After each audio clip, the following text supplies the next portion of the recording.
What if I told you that $500 could eventually become $100,000? Not through a lottery, not through a crazy cryptocurrency bet, not by finding the next stock that goes up 10,000%, but through one of the most powerful ideas in finance, compound growth. Here's the problem. Most people hear the words compound interest and think it means putting $500 in a bank account and magically watching it become $100,000. That's not how it works. The real power comes from time, consistent contributions, and returns being reinvested. And in this video, we're going to follow a hypothetical investor starting with just $500 and see how that money could potentially grow toward $100,000 over time. The numbers may surprise you because the biggest secret isn't actually the $500. It's what happens after the first few years. Let's start with the simplest possible example. Imagine you invest $500. For this illustration, let's assume an average annual return of 8%. That's only a hypothetical example. Actual investment returns are unpredictable, and markets can go down as well as up. But watch what happens mathematically. After 1 year, $500 growing by 8% becomes approximately $540. You've made $40. Not exactly life-changing. After another year, however, you're no longer earning a return on just your original $500. You're earning a return on the original money plus the previous growth. That's the basic idea behind compounding. Your returns begin generating additional returns. And this is where compounding becomes interesting. The early years can feel incredibly slow, but as the balance gets larger, the same percentage return represents a much larger dollar amount. An 8% return on $500 is $40. An 8% return on $10,000 is $800. An 8% return on $100,000 is $8,000. The percentage didn't change, the base did. Here's an important reality check.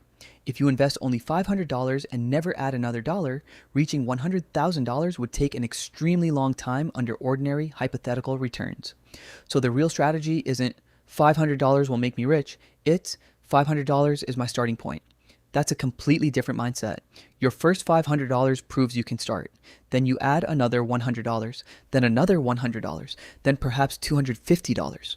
Eventually, you might be investing hundreds of dollars every month.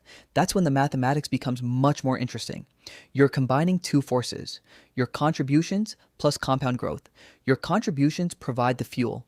Compounding helps that fuel potentially grow over time. Let's imagine someone starts with $500. They decide to invest that money and then contribute $200 every month. That's $2,400 per year from their own contributions. Now imagine, purely for illustration, that their investments average 8% annually over a long period.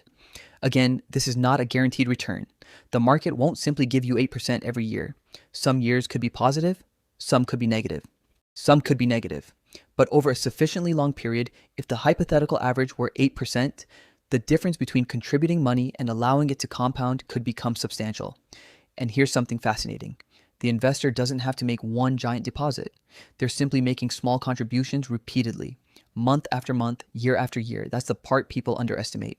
The first major milestone might be $10,000, and getting there can feel painfully slow. When your account has $500, a $50 gain feels small. When it has $5,000, that same percentage gain represents much more. And once your account reaches $10,000, you begin seeing something important. Your money is starting to participate more meaningfully in the growth. But there's another psychological benefit. You now have proof. You started with $500 and you built it into $10,000 through contributions, discipline, and time. That changes how you think. Instead of asking, can I afford to invest? You begin asking, how much can I invest this month? That's a completely different financial mindset. Now the snowball starts getting bigger. Imagine your portfolio reaches $10,000. At a hypothetical 8% annual return, an entire year's growth at that rate would represent roughly $800. Compare that with your original $500. The investment is now potentially producing more growth than the entire amount you originally started with. And as the balance increases, the dollar value of a given percentage return increases too. At $25,000, an 8% hypothetical annual return would equal $2,000. At $50,000, it would be $4,000. Again, those are illustrations, not guarantees. The market doesn't move in a straight line, but that's the power of having a larger base. Eventually, your money can start contributing more significantly to your progress. Now we reach the number everyone's been waiting for, $100,000. Here's what makes this milestone so powerful. Imagine a hypothetical $100,000 portfolio earning an average 8% in a given year. That's $8,000 of growth. You didn't work an extra 8,000 hours. You didn't take another full-time job. You simply owned assets that experienced that hypothetical return. Of course, the next year could be completely different. The market could fall. Your portfolio could lose value. Returns aren't guaranteed, but the underlying mathematical principle remains. A larger investment base makes each percentage of growth more meaningful. That's why the first $100,000 can be such an important wealth milestone. Here's the part most people don't want to hear. Compounding takes time. You can't force 30 years of compounding into 30 days. That's why starting early can matter so much. Someone who starts investing at 20 has something incredibly valuable: time. Someone who starts at 40 can still build significant wealth, but they may need larger contributions because they have fewer years for growth to potentially compound.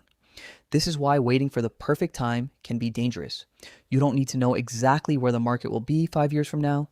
You don't need to predict every economic crisis. You need a strategy you can realistically stick with for a long time.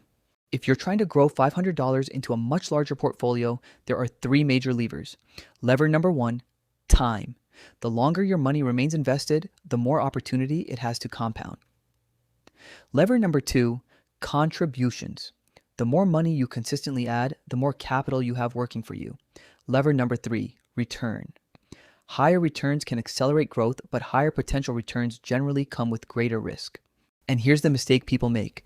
They focus almost entirely on number 3. They spend all their time searching for the investment that will produce extraordinary returns. But you have much more control over the first 2. You can control how early you start, and you can control how consistently you contribute. Compounding is powerful, but it isn't invincible. There are several things that can work against it. High interest debt, constantly selling investments because of fear, trying to time every market movement, taking excessive investment risk, and most importantly, giving up too early. Imagine planting a tree. You don't dig it up every 3 months to see whether the roots are growing. You water it, you protect it, and you give it time. Investing can be similar. The goal isn't to stare at your account every day, it's to build a reasonable strategy and give it enough time to work. So can $500 literally turn into $100,000? Potentially over a very long period if returns are favorable. But that's not the most useful lesson. The better lesson is this: you don't need a huge amount of money to start building the habit of investing. $500 isn't the destination, it's the first brick. Then you add another brick and another. Your contributions build the foundation. Compounding potentially builds on top of it. Eventually, you have something much larger than the amount you started with, and that is how wealth is often built. Not through one extraordinary decision, but through thousands of ordinary decisions repeated consistently. So if you're sitting there with $500 wondering whether it's enough to make a difference, don't focus only on what $500 can become. Focus on what you can do next. Can you add another $50? Another $100? Can you increase your income? Can you reduce unnecessary expenses? Can you invest consistently? Can you give your money enough time to potentially compound? Because the first $500 isn't impressive because of its size. It's impressive because it represents a beginning, and if you keep building, that beginning can eventually become something much bigger. This is capital theory. We break down money, investing, wealth, and the financial ideas that can change how you think about your future. Subscribe and start building your financial future $1 at a time.